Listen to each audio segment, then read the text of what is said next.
And I'd like to welcome everyone for taking time out of your day to join us for this ASA digital installment entitled How to Get Your Business Found on Google. We will be covering a range of tips and tricks throughout the agenda for today's segment. Our panelists will be discussing what is the digital revolution and is it here to stay? How this digital revolution influences the customer journey leading up to and through a purchase and subsequent repurchases, as well as influencing others to purchase or not. The basics of getting your business online, which no longer can just consist of a static or templated website, digital media strategies for boosting your local SEO, the importance of reputation management and its influence on search, and how to best utilize Net Promoter Score to get your arms around customer sentiment. So let's take a look at our first agenda topic.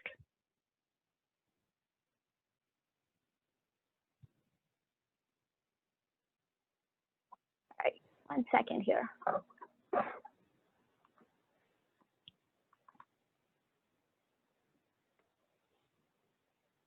So our first topic is the digital revolution just a fad? Is it here to stay? To do this, let's look at the results of a recent large-scale survey conducted by Consumer Reports of nearly 35,000 of their members who had made purchases of tires. Working from left to right, we can see that 88% of the CR members, or roughly 9 out of 10 tire buyers, performed research in advance of their purchase. Those who reported they did little or no research were those who made purchases mainly due to those damaged tires from road hazards, sidewall damage, inner tire damage, effectively emergency situations which don't provide for a long purchasing cycle or customer journey, minutes to hours versus weeks to months. And you'll see more about the customer journey in greater detail later. For those who have a longer customer journey to purchase, we can see that 13% will interact with a tire dealer for information and advice. Slightly more, at 16%, will work with a trusted local mechanic. And as you can see, the overwhelming majority, at just about 60% of all purchases, are influenced by online searches and research.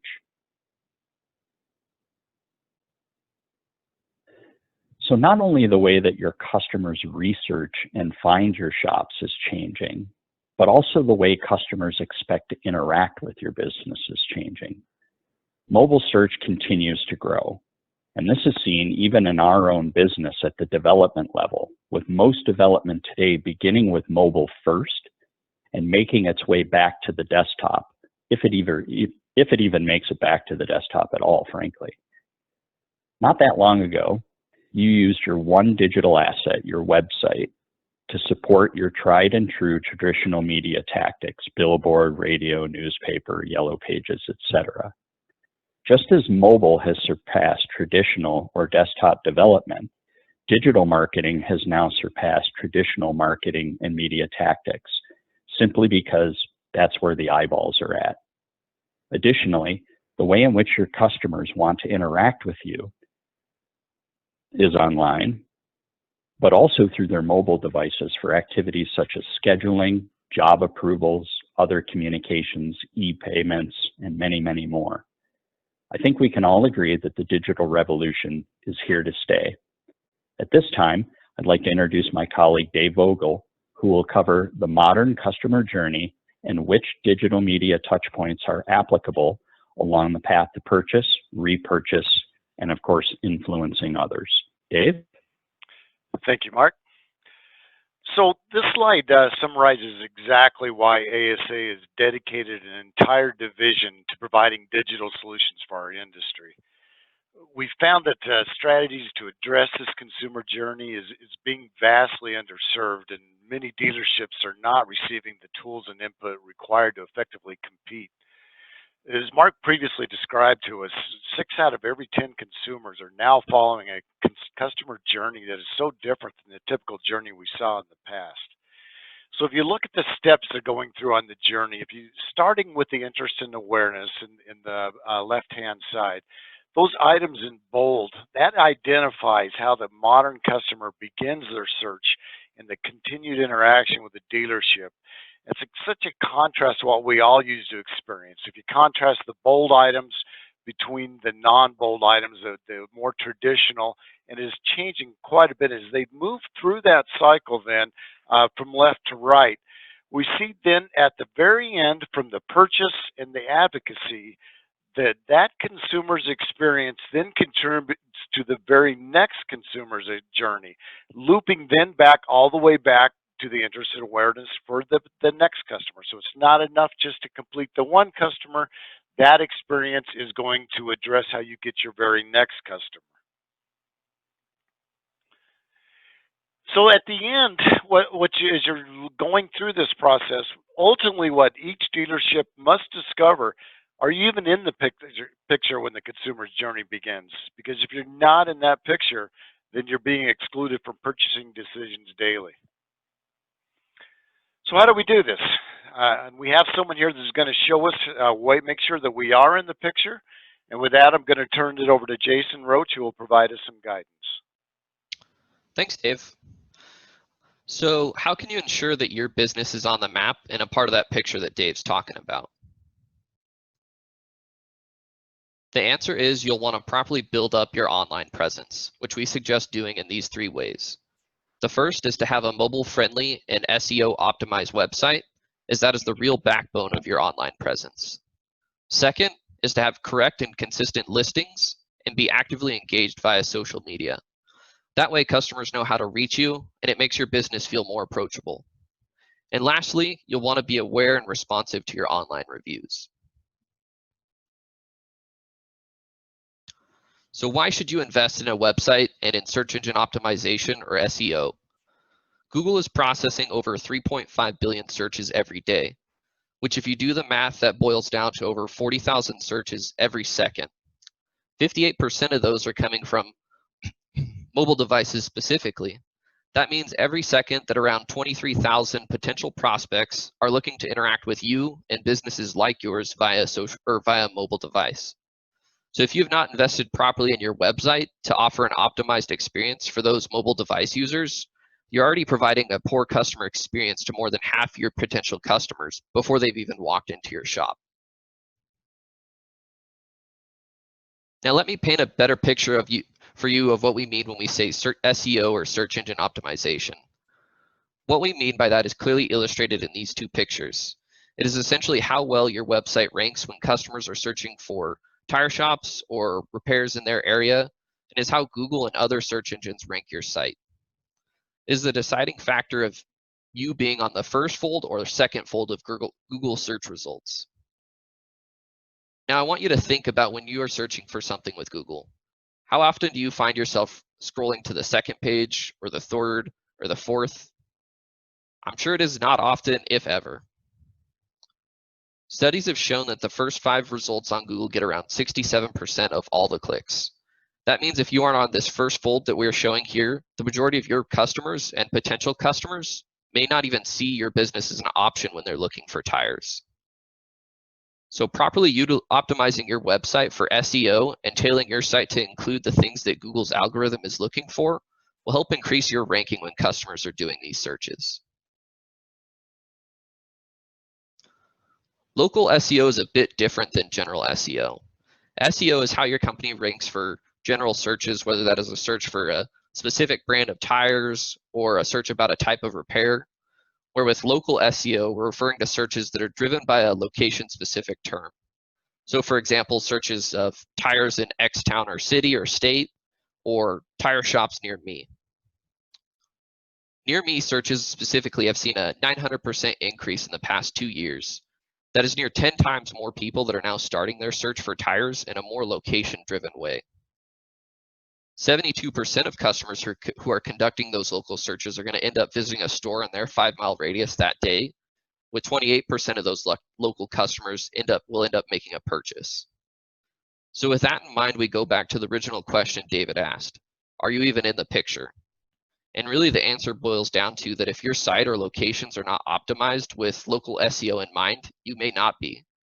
But you can count on that if you have competitors that are bigger chains, they will be in that picture, as they're spending a lot of time and investment to ensure that they are. So that leads us into our next topic. Are you there when your customers need you most, and can they easily find you? Google My Business has become the most prevalent in business listings, and your Google My Business information will be the most likely place your customers see your information first. Since Google understandably feels more comfortable sharing content it can support and verify, Google My Business is their tool to help your business meet Google's needs. So on the screen here, you're seeing the steps to create your GMB account. So first, you're going to just create your GMB account if you don't have one already, or claim your business. Second, you're going to want to verify your business, whether that's by phone, instant verification, or another method. And then third, you're really going to want to optimize your listing. So ensure that all your information is correct and that you're providing as much information for your customers as possible. So I have a blog post that can walk you through this process in a bit more detail. So feel free to contact me after the presentation if you're interested, and I can send that over to you. A huge part of being there when your customers need you most is providing consistent contact information throughout your online presence. For that, we follow the acronym NAP. So what does NAP mean? NAP stands for name, address, phone number. These three pieces of information are important details in their own right, but add them together and they can be a reason why a customer walks into your store, or on the flip side, they can be the reason that a customer gets lost or frustrated or feels like they're wasting time and ends up choosing to visit a competitor instead. So not only do consistent listings help provide a better customer experience, they also play a big role in SEO, as Google's algorithm also considers consistency in your listing information when ranking your listing and website. First impressions are everything when it comes to business. Your online first impression is no different. Your profile image is what will be creating that critical first impression that a potential customer has when they search for your business. Research shows that having photos on your business listing increases direct requests by 42% and direct clicks to your website by 35%. And according to Google's own research, listing photos are second only to reviews in increasing the performance of your listing. So I recommend avoiding, if at all possible, any kind of stock photo, as you really do want to provide a more personal and unique profile photo for your business. Another method for optimizing your listing and your first impression is being engaged with your customers online, whether that's via social media like Facebook, Instagram, Twitter, LinkedIn, or if it's with video content on your Google page or via YouTube. And this leads us directly into our next topic for discussion, and is also another critical method for engaging your customers, and that's online reviews, which Hassan will be walking us through. Thanks, Jason. Appreciate it. We all know reviews are important. When we look at reviews, we really think of them as the evolution of word of mouth, right? Only this time around, it's much more powerful and stays online, and it impacts quite a few more people than it used to back in time. But one thing we sometimes forget is how important reviews are when it comes to your SEO ranking. You can see based on the Google ranking algorithm, a little over 15% of your score is determined by reviews, and it's the third largest piece of the puzzle. And if you take it away from the algorithm and really think about your own consumer experience, I'm sure some of us use Amazon and other platforms to buy products. People trust products and services with a lot of positive reviews. So if you take it back to your experience and think about something you may have been buying, and when you landed on the product, it had 5 reviews with an average 3 stars, that will throw up an instant flag in your mind. And so it's important that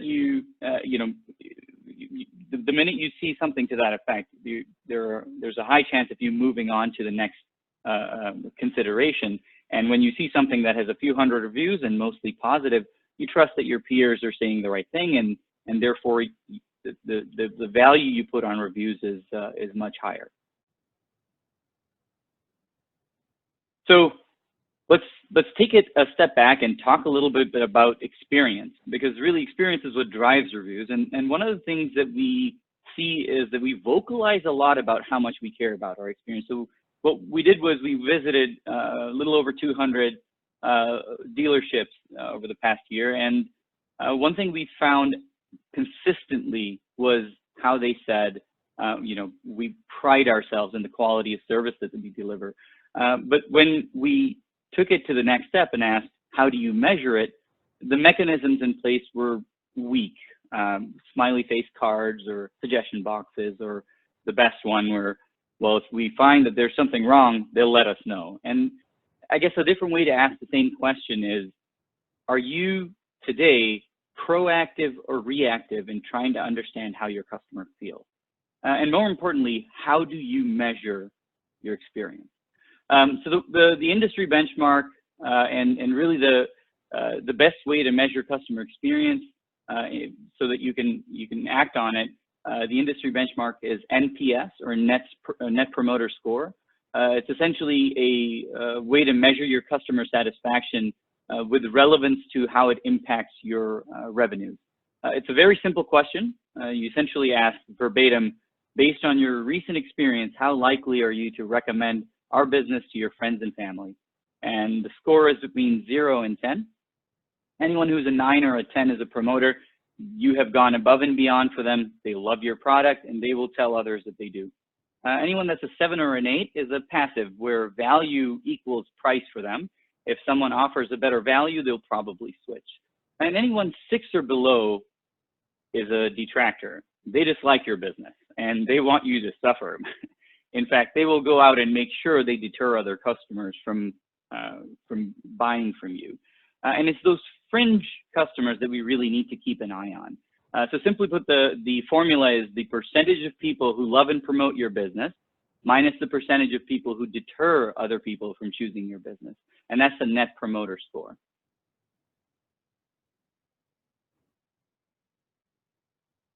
So we suggest that our customers never ignore the power of word of mouth. Whether we see it happen, it will impact revenue growth no matter the economic condition. And by understanding what areas our business needs work, we have the ability to fine-tune our operations to deliver increasingly better experience. Now, let's talk about something more specific on how you can, through a couple of mechanisms, drive better reviews for your business. So there are two main things I would recommend. And the first thing is that you separate your positive reviews. So whenever you're going for getting reviews, we recommend that you solicit positive reviews only, and this can be achieved by several different mechanisms. There are solutions that have texting built into your point of sale, and you can send a Google My Business link as part of your final text message to that customer, and the store manager will more than likely know whether that was a good experience or not. And that allows you to make sure that you're putting your best foot forward on your on the online platforms where these customers that love you are putting in the right word. But at the same time, it's important to measure all experience. So there needs to be an internal mechanism that reviews every single experience that you're putting out, and there are a couple of benefits to that as well. One is that it provides the negative experience an avenue to vent. And it's better that they vent in an internal avenue that's only visible to your eyes and not your customers, than them having felt unheard and go out and position that same negative review online. The second thing that it does for you is it really helps you figure out where in your business you're driving positive and negative experiences, and then fine-tuning your business and operations resources to make sure that you're driving the right kind of experience for